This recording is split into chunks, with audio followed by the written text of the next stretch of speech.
So good evening all. I bring greetings from DMCH Ludhiana.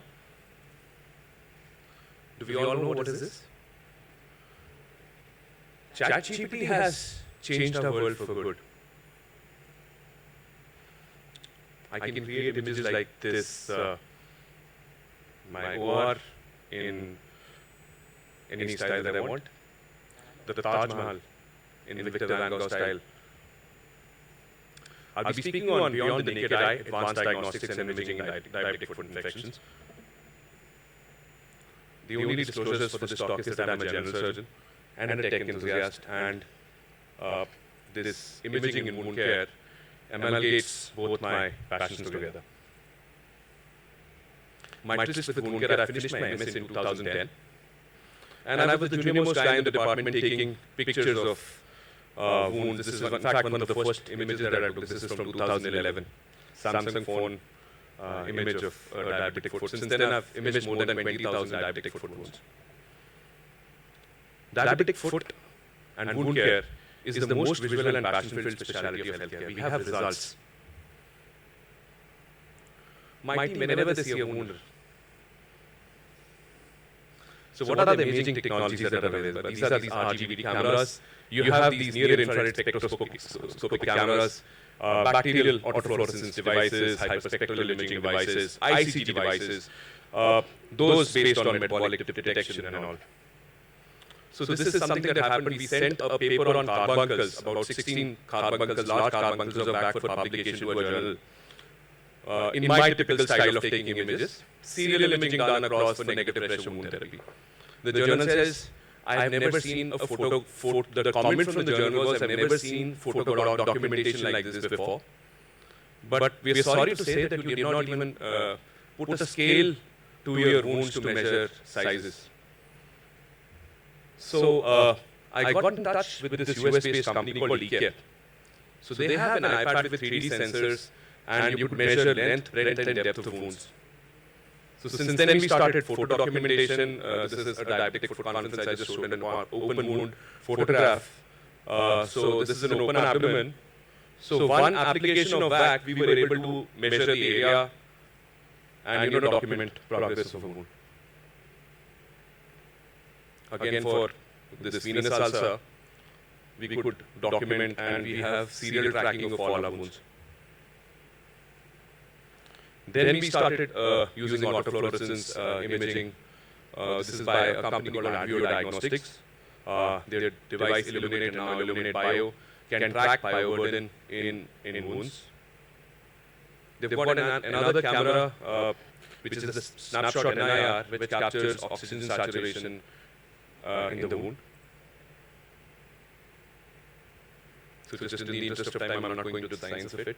So you could see oxygen saturation. They've applied a band on the finger. You could see that the oxygen saturation is kind of less.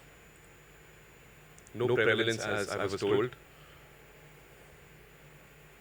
So current methods of detecting infections in diabetic foot involve visual inspection of wounds, tissue swab cultures and blood tests, CRPs, and your TLCs. But does wound cameras help us? Or is it worth this gimmick? They say a picture is worth 1,000 words. So why do we actually need early prediction of infections in wounds? We can go in for early interventions, prevent amputations, effective interventions. Patient's time and our time are very, very precious. There are resources at stake, and there is a cost involved for the patient and as well as the healthcare. There is a large elephant in the room that needs to be addressed, which is antimicrobial resistance. So can these cameras help us in reducing our antibiotic usage? So there's where Illuminate has a role. So what it actually does is, if UV light is thrown over a wound, they say that the cell wall of the wound has these biomarkers which react differently to UV light. So the algorithm has been taught to read gram positive as red and gram negative as green. So it's like the third eye, beyond the naked eye. So can AI see what I cannot? So this is a clear glowing detective. It is a non-invasive imaging technology, detects bacterial autofluorescence, provides real-time results in 2 minutes, no sample collection is needed, gives you color coding as I told you. So it helps us in tracking treatment efficiency. So there are certain case scenarios. How does it help in amputation prevention? This is a bad diabetic foot, grade 2, almost osteomyelitic, about to go off. So basics first, good debridement. And this is the final result. I was using negative pressure wound therapy in the treatment as well. So you could see these gram negative specks come up.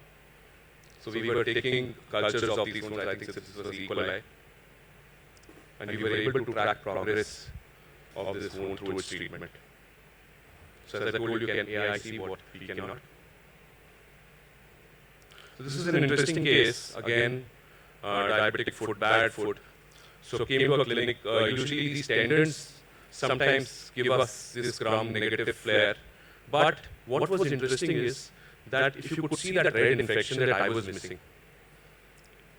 So once my helper came with this image to my room, I went back and saw that this was osteomyelitis, which I would have otherwise missed.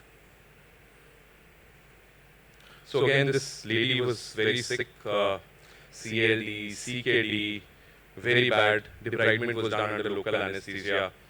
I applied negative pressure wound therapy in its course. But see, most of these pictures are absolutely clean. And sometimes, in our ignorance, we give them antibiotics.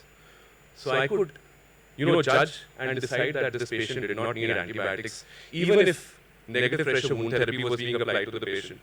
So this was absolutely clean. One could capture mixed infections. This was a young male, had a thorn injury, which went into a diabetic foot, full flare, abscess, so which I did debridement for.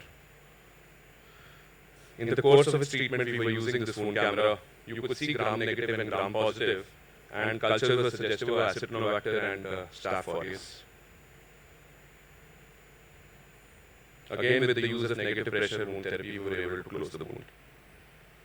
This is a very difficult patient, psychologically also was never kind of prepared to get amputation done. We had to kind of show these images to the family again and again. Debridement was done, amputations were done recurrently, and we could track infections, give them antibiotics if they were needed. You could track post-amputation patient. This was somebody with a very ischemic limb. Below knee amputation was done for this patient. Lot of infection, E. coli, Staph aureus, again a mixed infection. Negative pressure wound therapy was applied. The wounds relatively became cleaner. We were able to graft and close. One can go in for targeted cleaning. The reason to show you these pictures is not just because these are my results, but perhaps a lot of research and a lot of ideas in the use of these devices can come up. So simple wound comes in your OPD with a lot of gram-negative load. A simple wash could make the wound cleaner. So perhaps it is seeing what more than the naked eye. One can go in for targeted debridement. These are all research paper ideas that perhaps some of us can have and look into this. Again, uninfected toe ulcer. Debridement was done. Another interesting work that we started is NPWT 2.0. All these wound care companies, all these devices, they tell you that our device would reduce infection. The size of the wound would be reduced. But can you compare two companies vis-a-vis?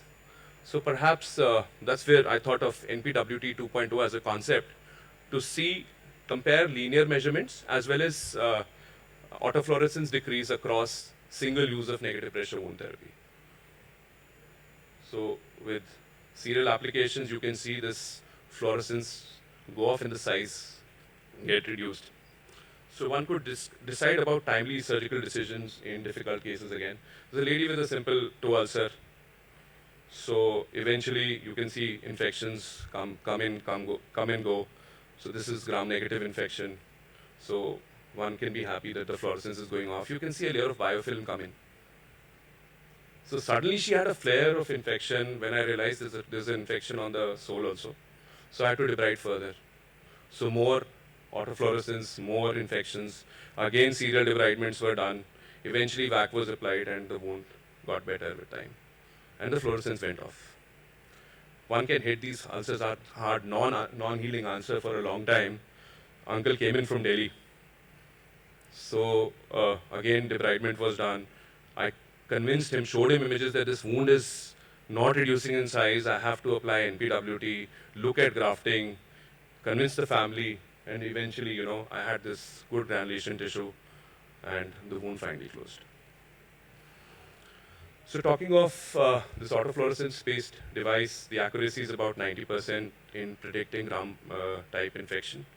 Positive predictive value is about to the tune of 78 to 92%. Sensitivity is 99.24% and 82.35% specificity.